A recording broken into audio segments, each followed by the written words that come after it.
Hello मित्रों, आज આપણે ભરતી વિશેની વાત જણાવી દઉં તો કે ઓજસ સાઇટમાં કોણ સેવા પસંદ મંડળ દ્વારા ફોર્મ ભરવાનું ચાલુ છે અને આજે આની છેલ્લી તારીખ છે 28/7/2025 રાતના 12 વાગ્યા સુધી તમે ફોર્મ ભરી શકો છો। આ ત્રણ ભરતી વિશે તમને જણાવી દઉં જેની આજ છેલ્લી તારીખ છે, એટલે જે વિદ્યાર્થી મિત્રો તે વિડીયો જોઈ રહ્યા છે તમારા મિત્રો પર શેર કરજો અને તમે પણ જો આ ભરતીમાં ફોર્મ ભરી શકતા હોય એજ્યુકેશન મુજબ તો ફોર્મ વહેલી તકે ભરી દેજો। ફી તમે 1-2 દિવસ પછી ભરશો તો પણ ચાલશે, ફી પછી ભરી દેવી પણ ફોર્મ આજની રાતના 12 વાગ્યા સુધી તમારે ભરી દેવું। અહીંયા તમને ક્રમ જણાવી દઉં, GSSB 2025 319 નંબરની ભરતી છે।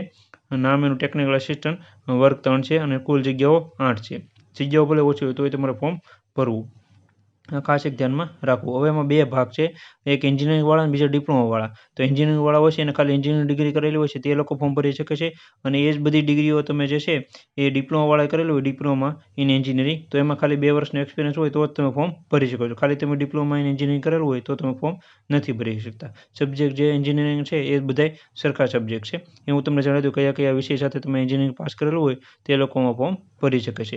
એક સૌથી પહેલાં ઓટોમોબાઈલવાળા, કેમિકલવાળા, કોમ્પ્યુટરવાળા, ઇલેક્ટ્રિકલ અને ઇલેક્ટ્રોનિક્સવાળા, આઈટીવાળા એટલે ઇન્ફોર્મેશન ટેકનોલોજીવાળા, મિકેનિકલવાળા, પછી ઇન્સ્ટ્રુમેશન એન્ડ કંટ્રોલવાળા ભરી શકે છે ફોર્મ, પછી મિકેટ્રોનિક્સવાળા ભરી શકે છે, મેટાલર્જીવાળા ફોર્મ ભરી શકે છે, પ્લાસ્ટિક ટેકનોલોજી, પછી પાવર ઇલેક્ટ્રોનિક્સવાળા ભરી શકે છે, ટેક્સટાઇલ પ્રોસેસિંગ ટેકનોલોજીવાળા, ટેક્સટાઇલ મેન્યુફેક્ચરિંગ ટેકનોલોજી, એટલા જે વિદ્યાર્થી મિત્રો એમાં એન્જિનિયરિંગ પાસ કરેલું હોય તે બધા વિદ્યાર્થી મિત્રોમાં ફોર્મ ભરી શકે છે। એટલે આ બધા વિદ્યાર્થી મિત્રોને ખાસ કરીને વિડીયો શેર કરો। આમાં એક્સપિરિયન્સની જરૂર નથી જો તમે એન્જિનિયરિંગ કરેલું હોય તો, અને જો તમે ડિગ્રી કરેલું હોય તો તમારે એક્સપિરિયન્સ જરૂર નથી, અને જો તમે ડિપ્લોમા કરેલું હોય છે 10 પછી 12 પછી જે વિદ્યાર્થી મિત્રો કરતા હોય છે તો એ આ બધી જે છે એ સબ્જેક્ટ સેમ છે।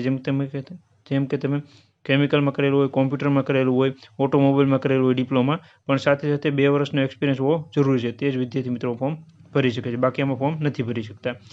એક્સપિરિયન્સ એ કોઈ પણ સંસ્થા અથવા પ્રાઇવેટ ગવર્મેન્ટ કોઈ પણ સંસ્થામાં તમે કરેલું હોવો જરૂરી છે, એ ખાસ કરીને ધ્યાનમાં રાખજો। આ એક છે ફોર્મ, આ એટલા સબ્જેક્ટવાળા મિત્રોમાં ફોર્મ ભરી દેજો। બીજી એક ભરતી એ પણ તમને જણાવી દઉં, એ 321 નંબરની ભરતી છે। એમાં ટોટલ 128 જેટલી જગ્યાઓ છે, સારી એવી વેકેન્સી છે। જુનિયર ફાર્માસિસ્ટ કરીને વેકેન્સી છે। આ કોણ સેવા પસંદ મંડળમાં જ છે અને અત્યારે ફોર્મ ભરવાનું ચાલુ છે, છેલ્લી તારીખ આજની છે, એટલે ખાસ કરીને આ તમારા મિત્રોને શેર કરજો અને તમે પણ જો ફોર્મ ભરવાનું બાકી હોય તો ખાસ કરીને ફોર્મ ભરી દેજો। એમાં પણ જે છે એ બેચલર ડિગ્રી ઇન ફાર્મસી છે અથવા degree of doctor of pharma એટલે ફાર્મ ડી કરીને ભરતી આવે છે, એટલે સોરી જે આ એજ્યુકેશન હોય છે એ હોય છે।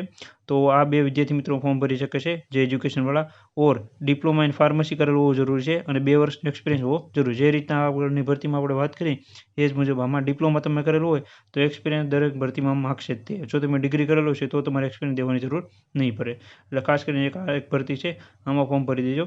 બીજી એક આ ભરતી છે એ તમે જોઈ શકો છો, 325 નંબરની વેકેન્સી છે આ પણ, એમાં ટોટલ 60 જગ્યાઓ છે। સર્વાઈ કરીને હોય છે, વર્ગ 3 કરીને, જે હેલ્પર તરીકે ટૂંકમાં કહેવાતી હોય છે, તે અલગ અલગ વિભાગમાં, તો એની ભરતી છે સર્વાયર વર્ગ 3ની। ડિપ્લોમા ઇન સિવિલ એન્જિનિયર કરેલું હોવું જરૂરી છે। આ ખાલી ડિપ્લોમાવાળા માટે જ ભરતી છે, ખાસ કરીને ધ્યાનમાં રાખજો। ડિપ્લોમા ઇન સિવિલ એન્જિનિયર કરેલું હોવું જોઈએ અને એન્ડ છે એટલે બંને જરૂરી છે। સર્ટિફિકેટ ઓફ સર્વાયર કોર્સ એટલે જે કોર્સ હોય છે એ પણ આમાં સર્ટિફિકેટ હોવું તમારી પાસે જરૂરી છે, ખાલી સિવિલ એન્જિનિયરિંગ કરેલું હોવું જરૂર નથી। એટલે ડિપ્લોમા સાથે આમાં ડિગ્રીવાળા ફોર્મ નહીં ભરી શકે, ખાસ કરીને જે વિદ્યાર્થી મિત્રો ડિગ્રી કરેલું હોય તે લોકો આમાં ફોર્મ ન ભરતા।